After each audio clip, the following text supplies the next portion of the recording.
Okay, this is a 2005 GL1800 that I just finished.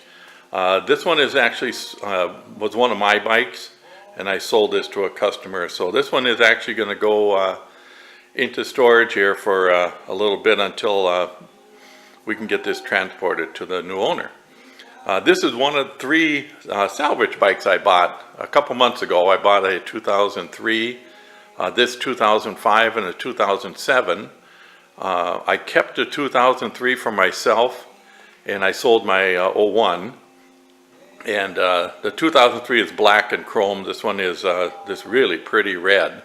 It's really a beautiful color. It's kind of a candy red. And the other one I have, that one's also sold, and I'll be starting on that one next week. First thing next week, I'm going to actually start tearing that one apart. I've got a customer bike over here I'll be doing at the same time. And I believe that's a 2008, so I'll be doing a 7 and an 8 at the same time. The 01 I kept for myself because it was the least valuable of the bunch. And I don't really care. I understand that Goldwings are the same no matter what year you buy, really. From 01 to 17, they're basically the same. So as far as value, you know, it was probably worth less just because it was the 03 versus the newer bikes. But that one had 41,000 miles on it. This one's got 28,000, and the 07 has 41,000 miles on it. As far as damage, this one was the worst of the three, and I probably stuck $400 into this bike to get it in the shape it's in now. And then I added, you know, the reverse trike setup on it, which was part of the purchase agreement on this also. What this one had wrong with it when I got it, and this is typical of salvage bikes, is, you know, if you get a bike that, you know, looks good and everything, chances are the majority of the damage is caused by the tow truck. And you have to understand how these guys work, and it's not their fault. You know, the bike's in the ditch or something and they have to get it out of there. They hook ropes on wherever they can and pull the thing out of the ditch. They might throw a strap around it or something, which is going to cause some damage.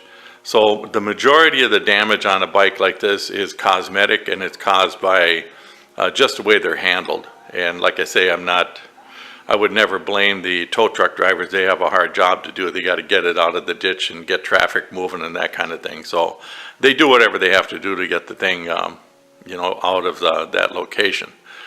This one had broken mirrors, so the mirrors were replaced. And it had minor cracking, like right here.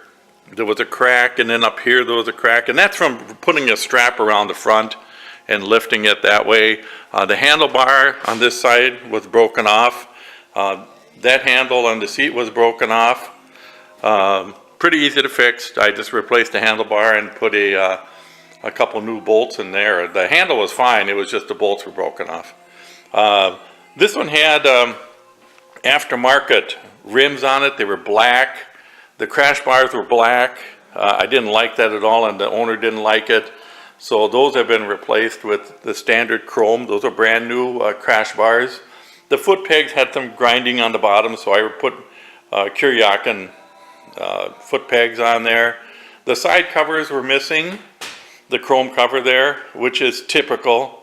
They either get stolen or they get pulled off and tossed on a pile and you never see them again. That's really typical. And those are like 40 bucks a pair, so that's no big deal.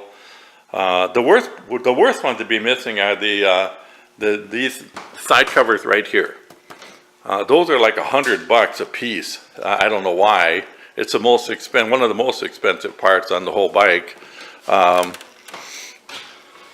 This strip was gone, so I got a new one. My painter went through the whole bike and detailed everything. And he did a really super job. I mean, it looks brand spanking new. There's not a scratch on this bike right now. The seat's been replaced. There was a 1/4-inch little rip. In fact, the seat's sitting over there. There was a 1/4-inch rip in the seat. The owner kind of wanted a new seat, so I went ahead and just put a new seat on there. Typically, the switches here, they stick. Real common thing. So I replaced that panel. That's brand new. We painted the... Normally we'll paint the dash. on a lot of these bikes. We don't normally do it, I should say. We'll do it on special occasions. It's typically a gray, and if the owner wants us to color match it like that, we'll do that. I added the chrome piece around the key, the little key bezel there, because that was missing. The windshield's brand new. The original windshield was fine. There was really nothing wrong with it, but you know, they take a marker and they put the stock number on there, and you know, by the time I got that all cleaned off, I probably would have scratched the windshield. So I just put a new windshield on there. But basically, you know, walk around the bike, it's like brand spanking new. This is the 30-year anniversary model. And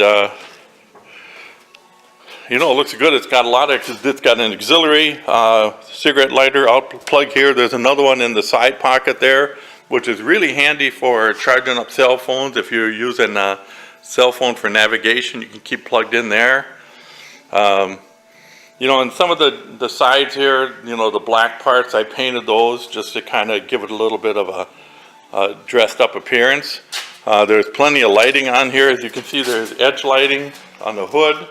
On the engine, we got the spots out front, which are, probably can't see the halos. It's got the yellow halos on it. It's got the storage trunk up front, which is standard with all my Trikes. Let me get a key here and we'll open up the hood. Hang on.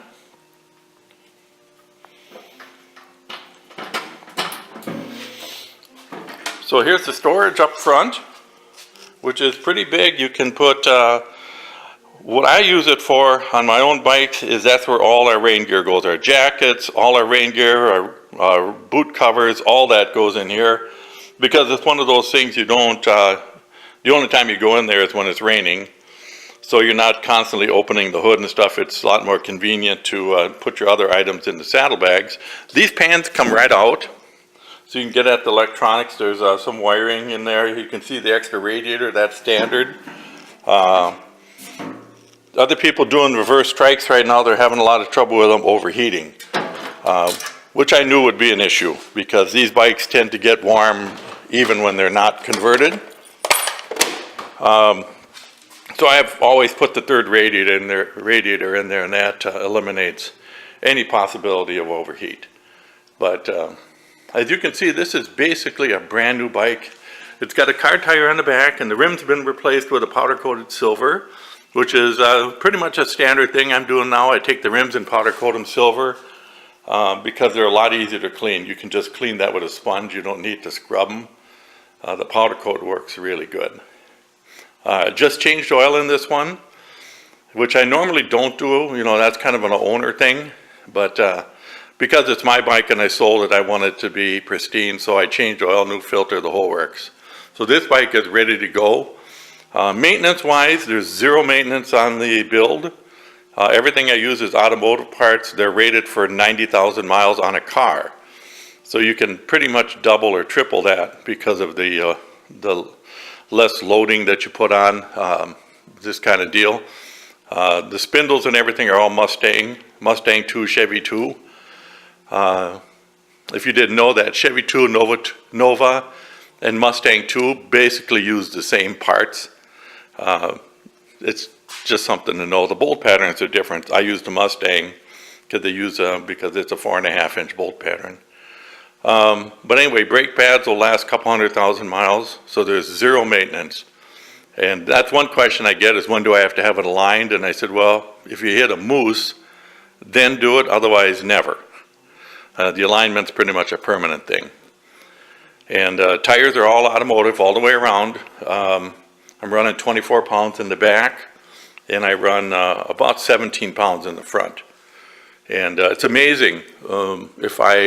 When I took this out for a test drive, I could tell the front end was a little bouncy, and there was 21 pounds of pressure in there. And you know, at that rate, the tires just don't stay on the ground. But as soon as I dropped it down to 17, it's perfect.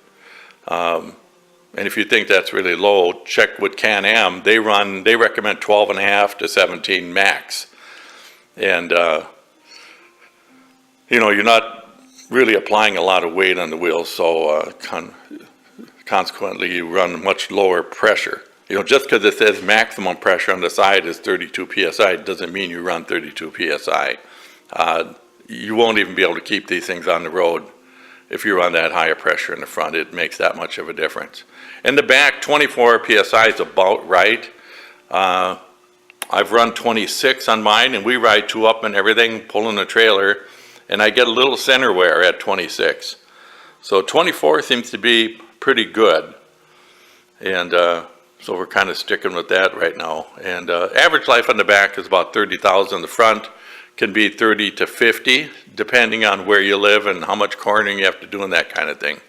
But anyway you look at it, it's a lot more economical.